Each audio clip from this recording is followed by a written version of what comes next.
Lieutenant Katie Morrison stepped off the transport shuttle and into the main corridor of Meridian 7. And the sight before her took her breath away in ways she never expected.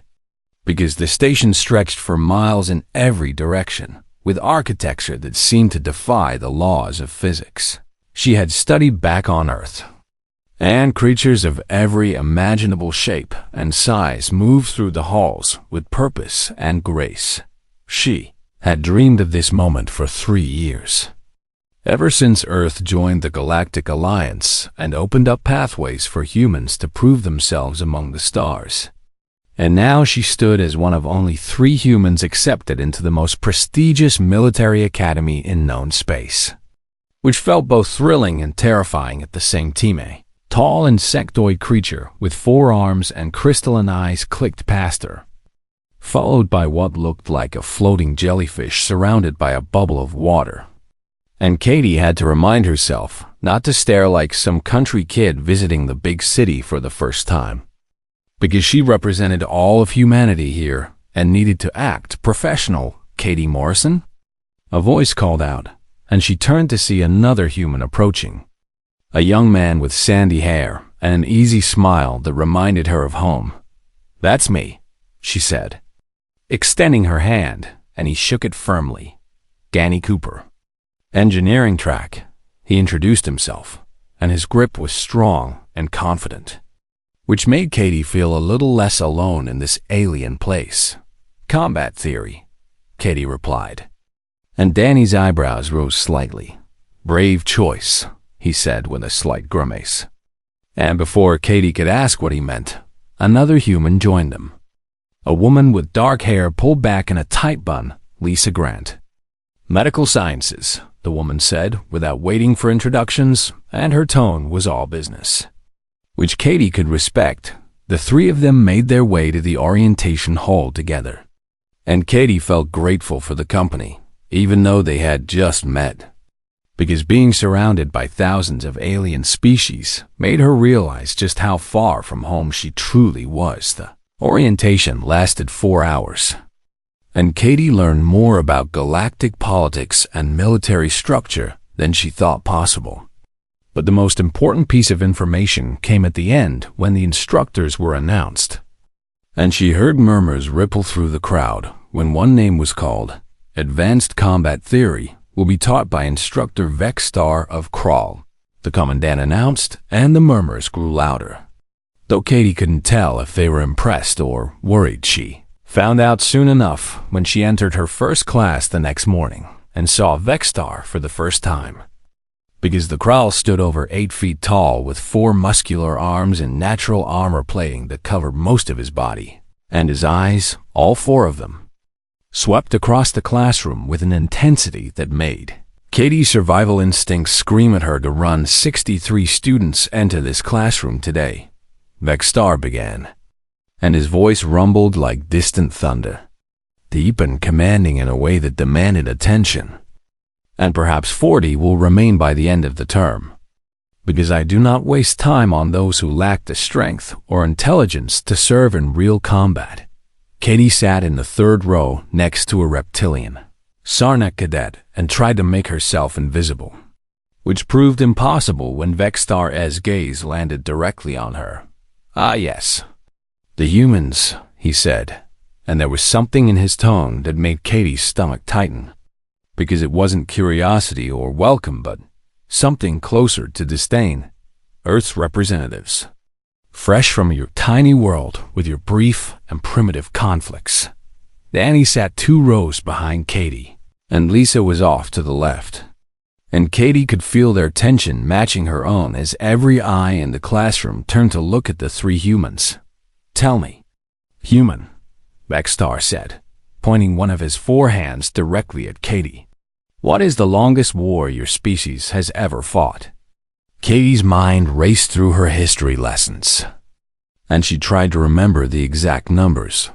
But before she could answer, Vexstar continued, "Do not bother answering, because I already know," he said with what might have been a smile if Kral could smile, though it looked more like a predator baring teeth. "Your longest conflicts barely span a handful of years.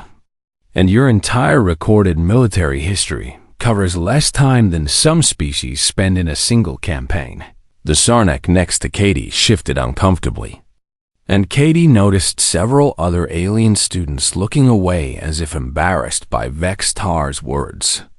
But the instructor continued without pause. You come from a world with standard gravity, temperate climate, and abundant resources, Vextar said, moving to stand directly in front of Katie's desk, and she had to crane her neck to look up at him. And yet you believe you can learn to fight alongside species who evolved in environments that would crush you, freeze you, or burn you alive within moments. Katie felt her face flush with anger, but she bit her tongue and remained silent, because this was her first day and she needed to prove herself through actions, not words. Or at least that's what she told herself, even as her hands clenched into fists beneath the desk. The Krall have led galactic military operations for over 2,000 years. Vextar continued, turning away from Katie to address the full class. And we have done so because we understand warfare in ways that younger, softer species cannot comprehend. And I will teach you what can be taught, though some of you lack the basic foundation to build upon. The class proceeded with Vextar lecturing about tactical formations used in void combat. And Katie took notes furiously while trying to ignore the sick feeling in her stomach, because she had not traveled across the galaxy to be told she was too primitive to learn over the next 3 weeks.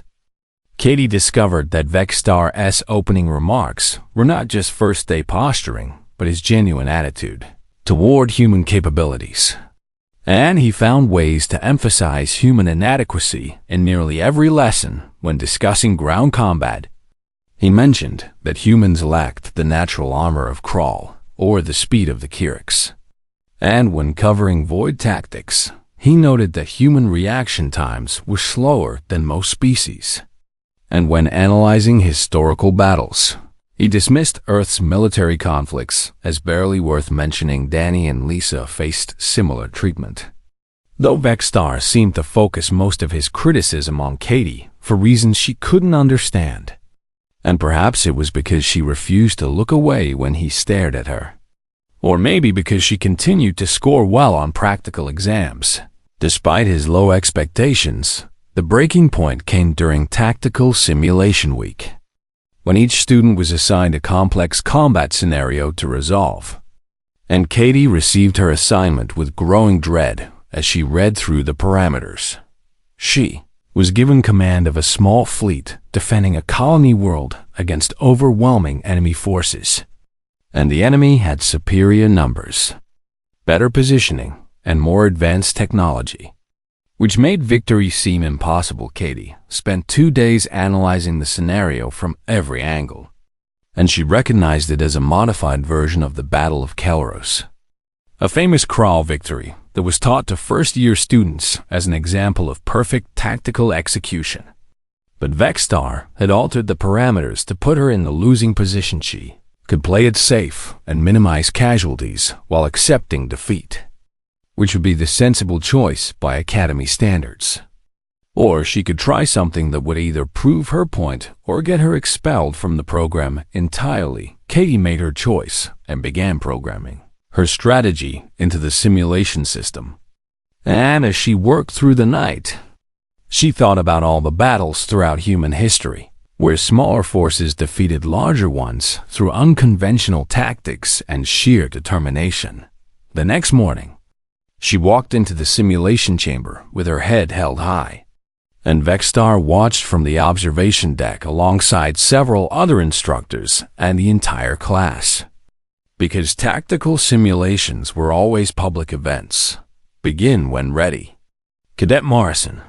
Vextar's voice came through the speakers, and Katie could hear the anticipation in his tone, as if he already knew how this would end. Katie activated the simulation and watched as her fleet materialized in orbit around the colony world, and the enemy forces appeared on her sensors like a swarm of angry insects. And she took a deep breath before giving her first command. Katie studied the tactical display as the enemy fleet moved into attack formation. And she knew from her analysis that following standard defensive doctrine would result in total defeat within an hour.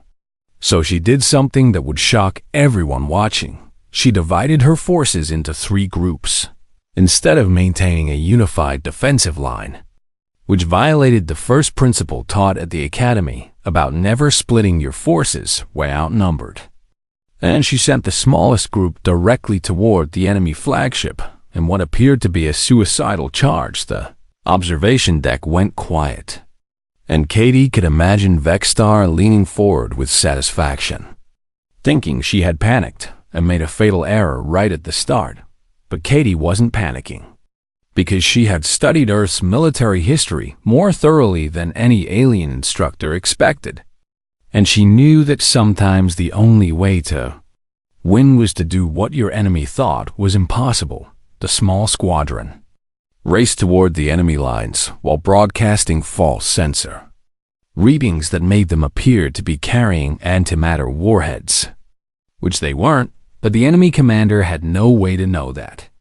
And Katie watched with grim satisfaction as the enemy fleet broke formation to intercept what they believed was a desperate final strike. The moment the enemy committed to the interception, Katie sprang her real trap, because her second force group had been moving into position, using the colony world's magnetic field to mask their approach. And they struck the enemy's exposed flank with concentrated fire that destroyed 6 ships before the enemy even realized what was happening. The enemy commander reacted exactly as Katie predicted, pulling forces back from the pursuit to defend against this new threat, which created a gap in their formation. And Katie sent her third group through that gap like a knife between ribs. The simulation continued for 47 minutes, and Katie lost almost a quarter of her ships in the process. But she used every trick she could think of from human military history, including false retreats, feigned communications, and sacrificial decoy units that drew enemy fire while her real attack forces maneuvered into position. She won through attrition and deception rather than superior firepower or brilliant defensive positioning. And when the simulation ended with the enemy fleet destroyed and her remaining forces victorious, the observation deck remained silent for a long moment. Katie exited the simulation pod with her heart pounding, and she looked up at the observation window where she could see Vexstar's silhouette. Though she couldn't read his expression from this distance, the door to the observation deck opened, and the class filed out, and several alien students gave Katie looks that ranged from impressed to horrified.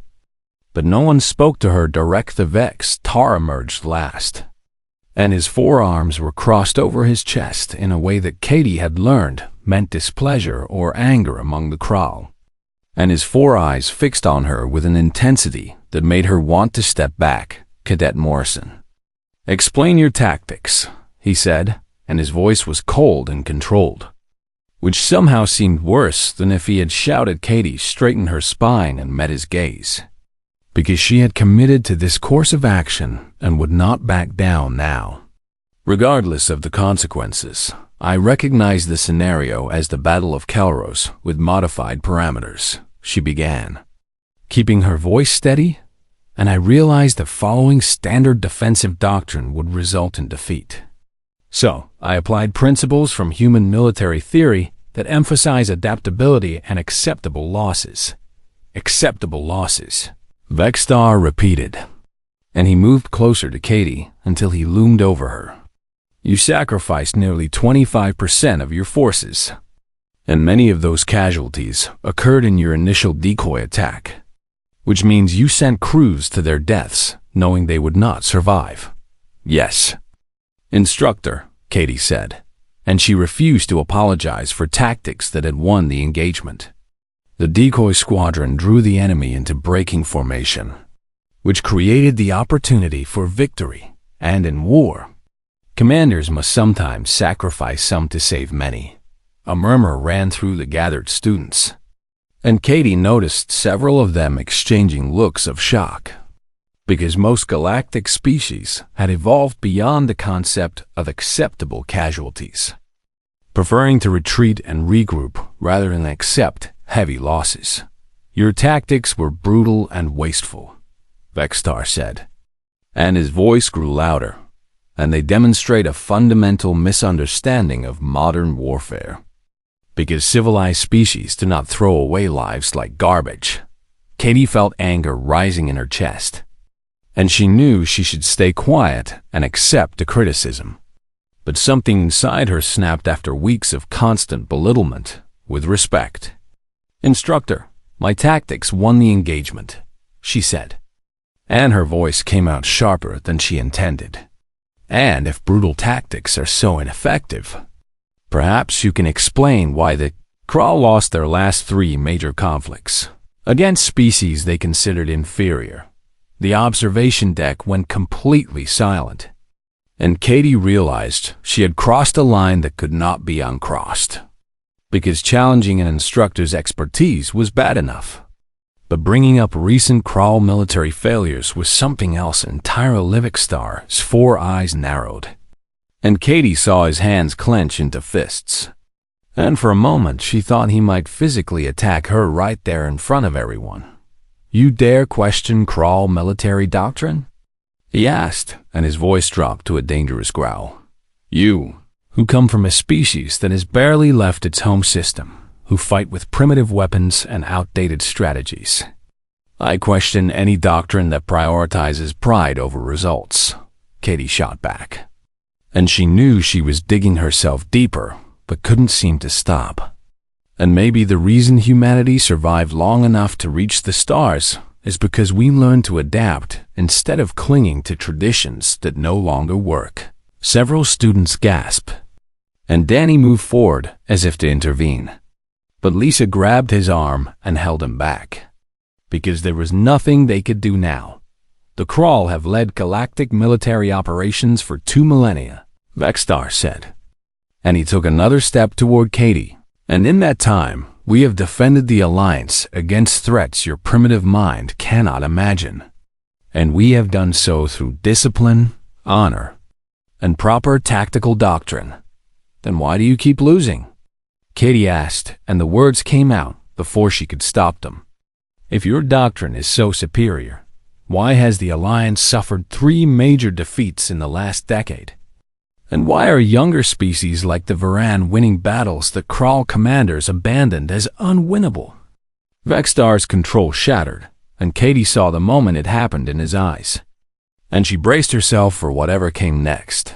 The instructor's hand moved faster than Katie expected, and she felt the impact across her face before she fully registered that he had struck her.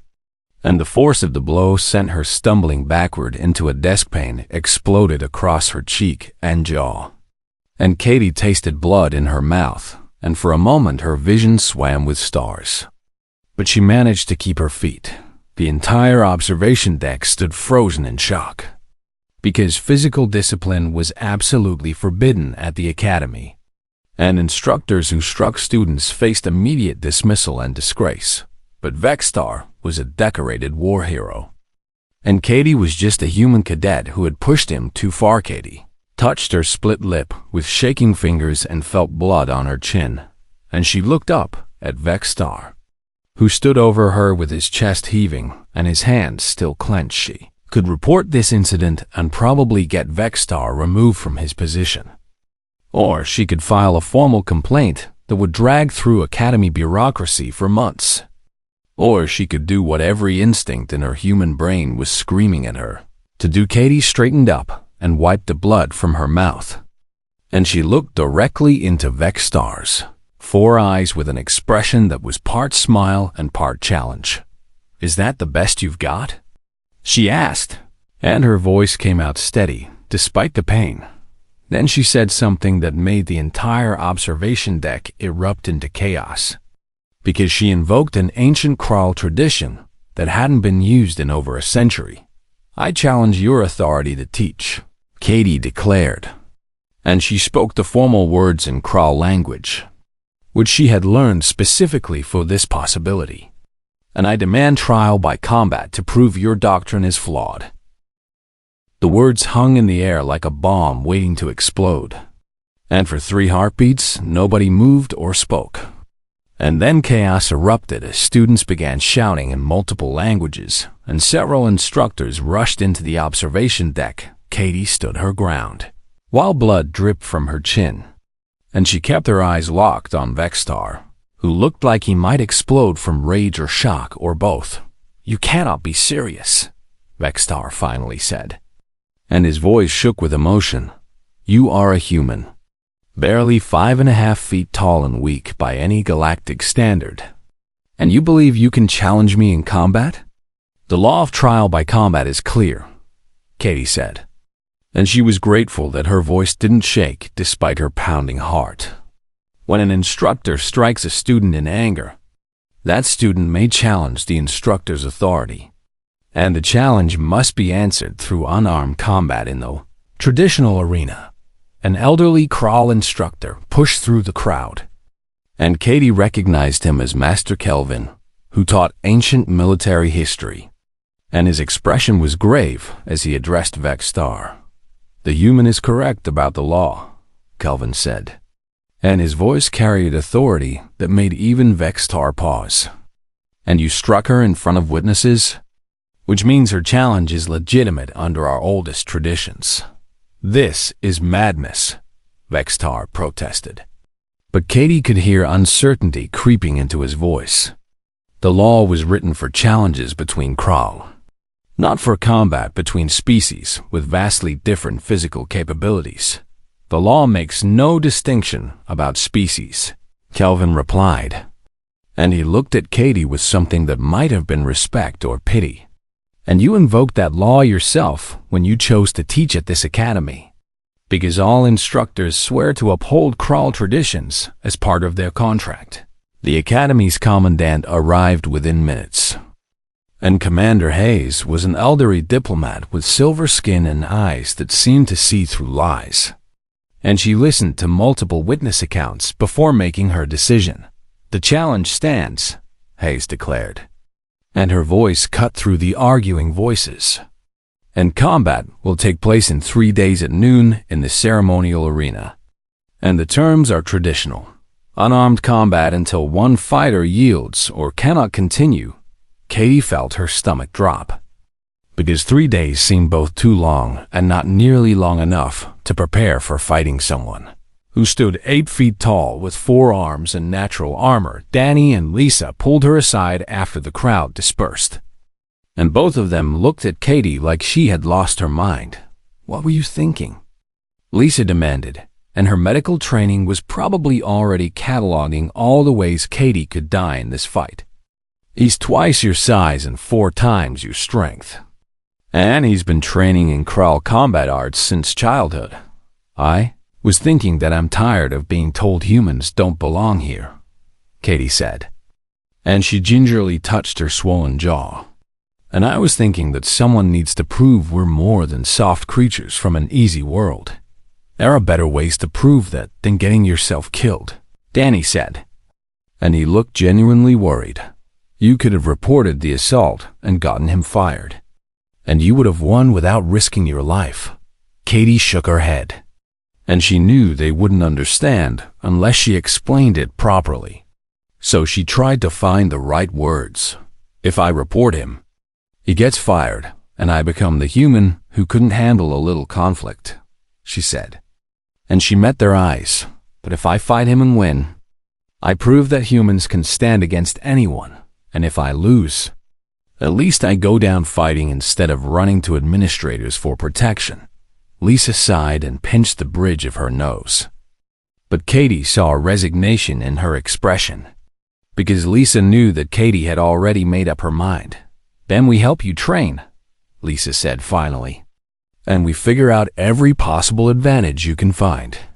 Because raw strength isn't going to win this fight." The next 3 days passed in a blur of research and physical training.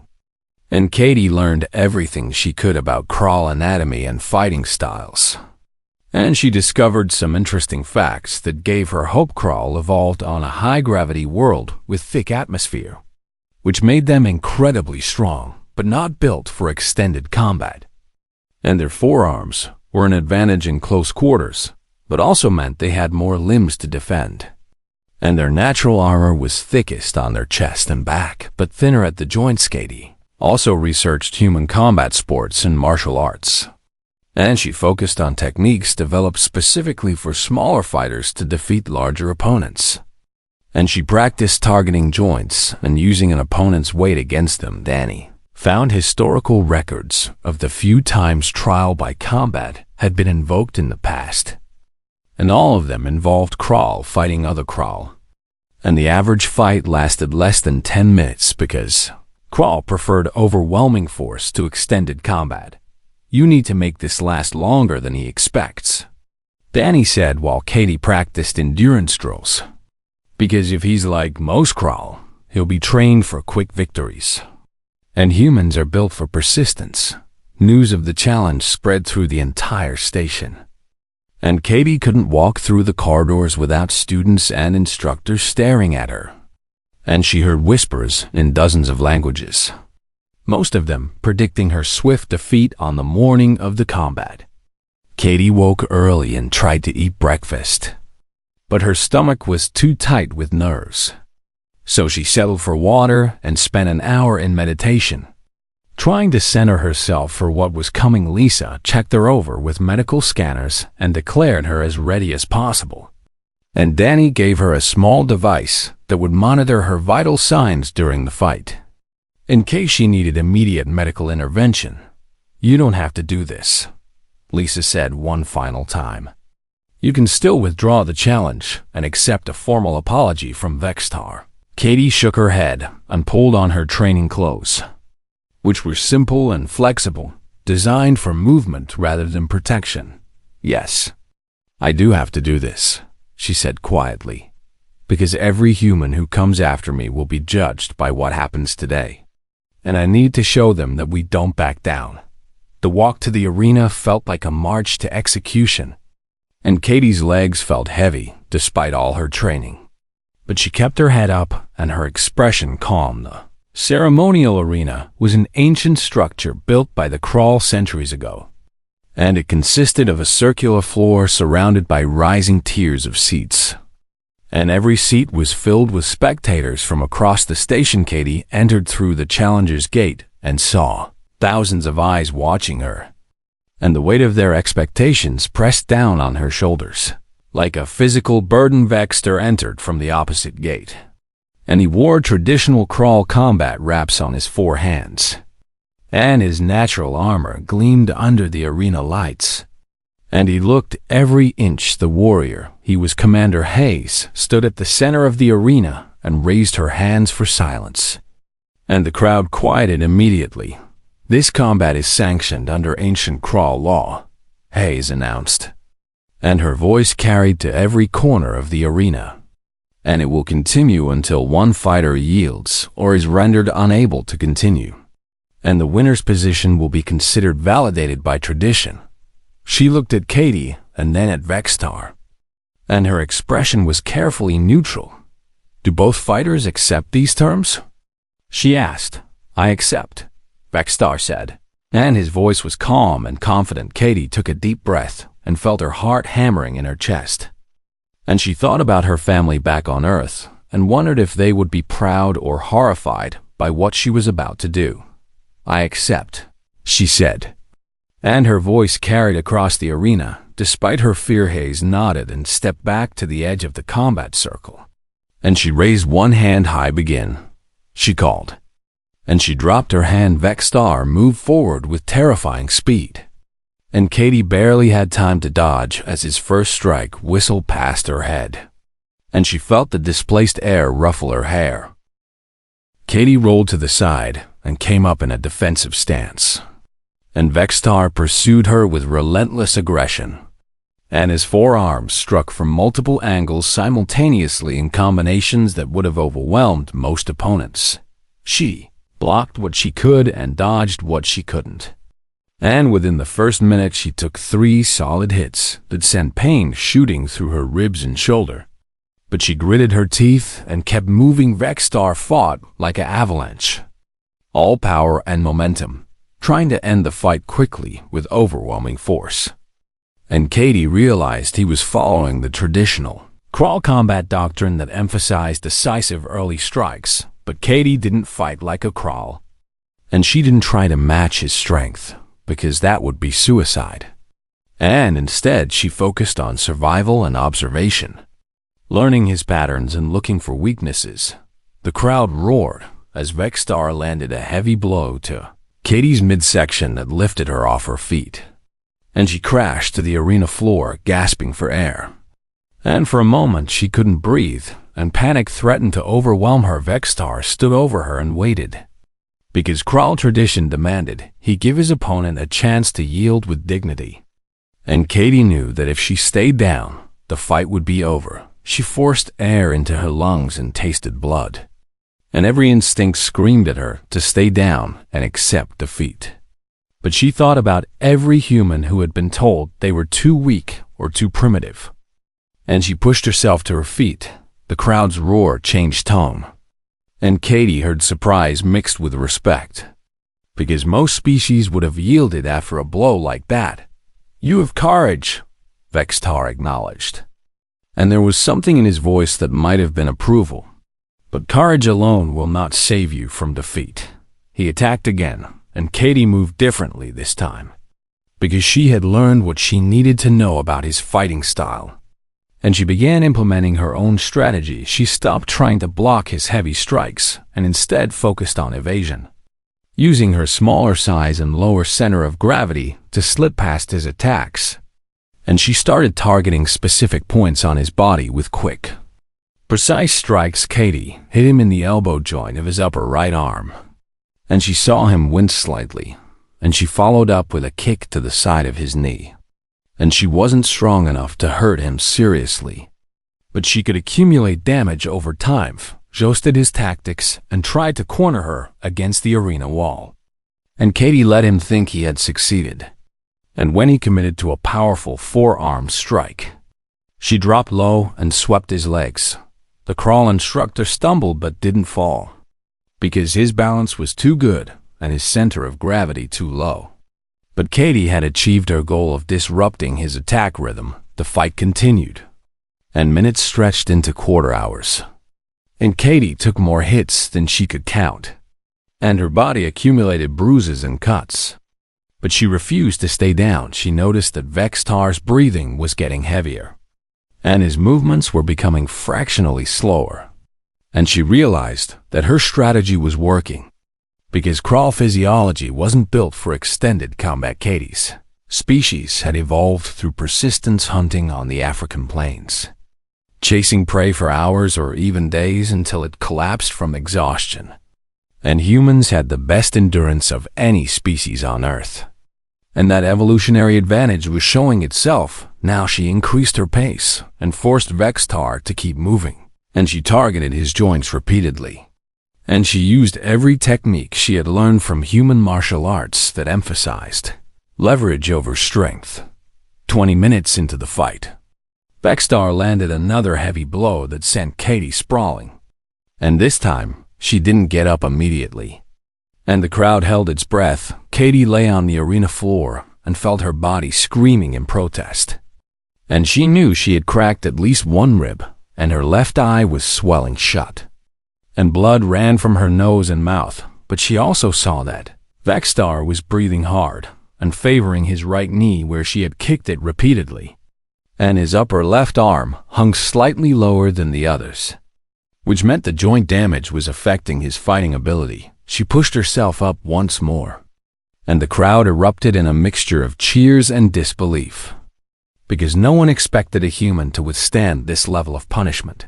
"Why do you continue?" Vexstar asked, and he sounded genuinely confused. "You cannot win through attrition. I will not yield to someone I can defeat with ease." Katie spat blood and gave him a grin that was probably more terrifying than reassuring, because her teeth were stained red. "That's where you're wrong," she said. And her voice was rough but determined, because humans don't know when to quit. And we've survived everything Earth could throw at us through sheer, stubborn refusal to die. She attacked instead of defending. And she caught Vextar off guard, because wounded prey wasn't supposed to go on the offensive. And she used his moment of surprise to land a solid strike to his already damaged knee. Instructor stumbled and dropped to one knee. And Katie followed up with a combination that targeted his elbow joints and throat. And she was too close for him to use his superior reach. Effectively, Vextar roared and threw her off with raw strength. And Katie hit the ground hard enough to see stars. But she rolled with the impact and came up ready to continue 30 minutes. And both fighters were showing serious wear. But Katie's endurance training was proving its worth. And she was still moving with purpose, while Vextar's strikes were becoming more telegraphed. 40 minutes. And Vextar's breathing was labored, and sweat poured down his armored hide. And his forearms were no longer coordinating as smoothly as they had at the start. Katie's body was a massive pain. And she was pretty sure she had internal bleeding, and her vision kept blurring. But she had been hurt before, and learned to function through pain. 50 minutes. And the arena had gone quiet, as spectators realized they were witnessing something unprecedented. Because no one expected a fight between such mismatched opponents to last this long. Katie saw her opening when Vextar threw a wild combination that left his ribs exposed.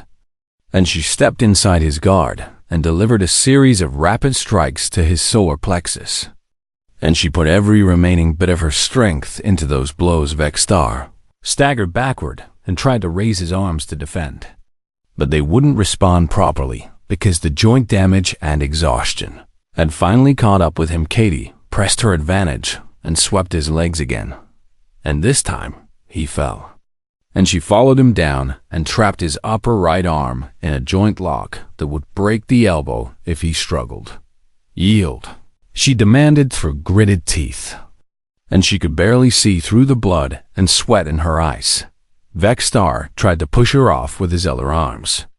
But he had no leverage, and his strength was finally failing him. And Katie tightened the lock until he gasped in pain. For a long moment they stayed frozen in that position. And Katie wondered if Kral Honor would force him to let her break his arm rather than yield. But then she felt him tap her shoulder 3 times with his lower left hand. "I yield," he said. And his voice was hoarse with exhaustion and pain. Katie released the lock immediately and rolled away. And she tried to stand, but her legs wouldn't support her weight. And she collapsed to her hands and knees. The arena exploded with noise as thousands of spectators reacted to what they had just witnessed. And Katie heard cheering in dozens of languages. But it all seemed distant, and unreal. Medical teams rushed onto the arena floor. And Katie felt hands supporting her as Lisa appeared beside her with a medical scanner. "You crazy, brilliant idiot," Lisa said, and her voice shook with emotion. "You actually did it." Katie looked across the arena and saw medics helping Vextar to his feet. And the Kral instructor was staring at her with all 4 eyes. And his expression was complex and unreadable. Commander Hayes approached and stood between the 2 fighters. And she raised her voice to be heard over the crowd. "The challenge is concluded," Hayes announced. "And Cadet Katie Morrison is declared the victor, and by law and tradition, Instructor Vextar's authority to teach is questioned." She paused and looked at both of them. And Katie saw approval in the commander's expression. "However, the purpose of this tradition is not to destroy, but to teach," Hayes continued. "And I believe both participants have learned valuable lessons today." Katie spent 3 days in the medical ward, recovering from her injuries.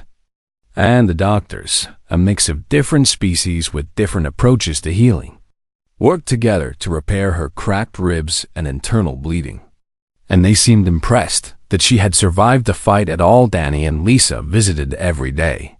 And they brought news from around the station. And apparently, the fight had been recorded and was spreading through the galactic network. And humans across Alliance space were celebrating Katie's victory. "You're famous," Danny said with a grin. And there are already 3 different songs about the fight, and one of them is in crawl, which is apparently a huge honor. Katie shifted carefully in her medical bed and winced at the pain. Because even with advanced medicine, healing took time, and her body felt like one giant bruise. "I don't want to be famous," she said quietly. "And I just wanted to prove that humans belong here." "Well, you definitely proved that," Lisa replied. And she was reviewing Katie's medical charts with professional interest. "And you also proved that human endurance is no joke, because the doctors said most species would have died from the accumulated trauma you sustained." On the 4th day, Katie was cleared to leave the medical ward with strict instructions to take it easy, and she returned to her quarters, expecting to rest and catch up on missed coursework instead. She found a formal summons waiting for her, requesting her presence at Commander Hayes' office, and Katie's stomach tightened with worry, because she wasn't sure if she was about to be commended or expelled. She made her way to the administrative sector and tried not to think about all the ways this meeting could go wrong. And when she entered the commander's office, she found not just Hayes, but also several senior instructors, including Master Kelvin, and surprisingly, Vextarth, Kral Instructor, stood with his arms bound in medical wraps, and he had a brace on his right knee. And when he saw Katie, something complex passed across his face.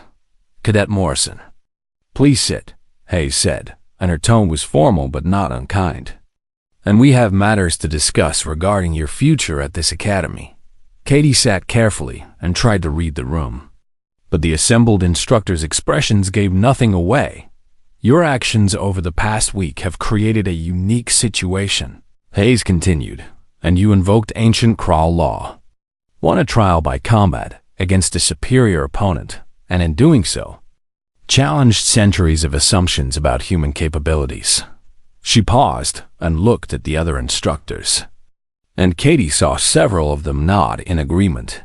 "The question before us now is what to do about it," Hayes said. "And by law, Instructor Vextar's authority has been questioned, and he could be removed from his position." Katie started to protest, because despite everything, she didn't actually want to destroy Vextar's career. But Hayes raised a hand to stop her. "However, there is precedent for an alternative resolution," the commander continued. "And if both parties agree, the challenge can be considered a teaching moment rather than a final judgment. And both can learn from the experience and continue in their roles with new understanding." Katie looked at Vextar, and the Kral Instructor met her gaze, and she saw something in his eyes that she hadn't seen before. "Respect." "Cadet Morrison," Vextar said, and his voice was steady despite the obvious discomfort from his injuries. "I owe you an apology, and I have spent the past days reflecting on my behavior and my assumptions." He shifted his weight and continued, and Katie noticed that speaking seemed difficult for him. "Not physically, but emotionally. I believed that humans were weak because you come from a world with moderate conditions, and I dismissed your military history as primitive and your species as soft," he said. "And I was wrong, and you proved that strength comes in many forms, and endurance and determination are as valuable as raw power." Katie felt emotion tightening her throat, because she hadn't expected this, and she had prepared herself for continued hostility or grudging acknowledgement, but not genuine apology. "I struck you in anger, which violated every principle I claim to uphold," Vextar continued, "and you would have been within your rights to report me and end my career. But instead, you challenged me in a way that honored Kral tradition, and you fought with courage and skill that would make any warrior proud." He paused and then did something that made Katie's eyes widen in shock, because he lowered himself to one knee despite the pain it clearly caused. And in Kral culture, kneeling to someone was a sign of profound respect. "I ask your forgiveness for my prejudice and my violence," Vextar said formally, "and I request permission to learn from you." because you have understanding of warfare that my people have forgotten." Katie stood carefully and walked over to Vextar, and she extended her hand to help him up, just as she had in the arena. "I forgive you," she said quietly, "and I also learn from you because your discipline and knowledge are valuable. And maybe we can teach each other." Vextar took her hand and rose, and the assembled instructors nodded with approval. Commander Hayes smiled, which was apparently rare enough that Master Kelvin looked surprised. "Then we have a new proposal," Hayes said, "and effective immediately. Cadet Morrison is promoted to Senior Cadet with authorization to assist in developing new tactical training programs. And she will work with Instructor Vextar to integrate human strategic thinking with traditional Kral doctrine." Katie felt dizzy with surprise, and she had expected to maybe avoid expulsion. But promotion was beyond anything she imagined. Additionally, "We are inviting more human instructors to join the Academy staff," Hayes continued. "And your victory has demonstrated that Earth has valuable perspectives to contribute to galactic military thinking. And we need to incorporate those perspectives into our training." The meeting concluded with formal paperwork and briefings on Katie's new responsibilities. And when she finally left the administrative sector, she felt overwhelmed and exhausted. Danny and Lisa were waiting for her in the corridor, and they must have seen something in her expression because they both rushed over. "What happened?" Lisa demanded. "And are you expelled or what?" Katie shook her head and tried to find words for what had just occurred. "I'm promoted," she said, and it still didn't feel real. "And I'm going to help redesign the tactical curriculum." Danny whooped and pulled her into a careful hug, mindful of her injuries, and Lisa joined him. And for a moment, Katie let herself enjoy the victory. 6 months passed, and Katie found herself standing in front of a classroom filled with students from 17 different species. And she was teaching advanced combat theory with a new focus on adaptive tactics and unconventional strategies. Vextar sat in the back of the room, attending her class as a student, and he asked challenging questions that pushed Katie to explain her reasoning more clearly. And their relationship had evolved into something like mutual respect and collaborative. Learning Katie's course had become one of the most popular at the Academy, and students competed for spots because her methods were producing results. And several graduates using her tactics had won significant victories in real conflicts. She still faced skepticism from some instructors who believed traditional methods were superior. But she had proven herself in ways that couldn't be dismissed, and more importantly, she had opened doors for other humans to contribute their knowledge. Danny had been promoted to lead a new engineering team that was developing hybrid human-alien technologies. And Lisa was heading a medical research program studying human pain tolerance and healing capabilities. The three of them had dinner together every week, and they talked about their progress and challenges.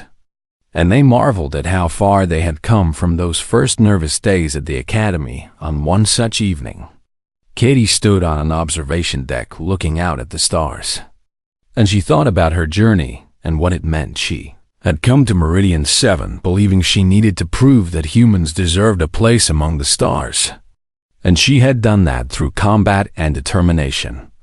But she had learned something more important along the way. Humanity didn't need to be the strongest or the fastest or the most advanced, because they brought something unique to the galactic community: the memory of struggle and the wisdom that came from surviving on a world that constantly tested them. Earth was a death world by galactic standards, harsh and unforgiving, and it had shaped humans into survivors who understood persistence and adaptation in ways that more civilized species had forgotten. Katie This fight with Vextar hadn't just been about defending her dignity or proving her worth, and it had been about showing the galaxy that different kinds of strength exist, and that sometimes the soft species from the moderate world had steel in their spine that no amount of armor could match. She touched her jaw where Vextar had struck her all those months ago, and the bruise had long since faded.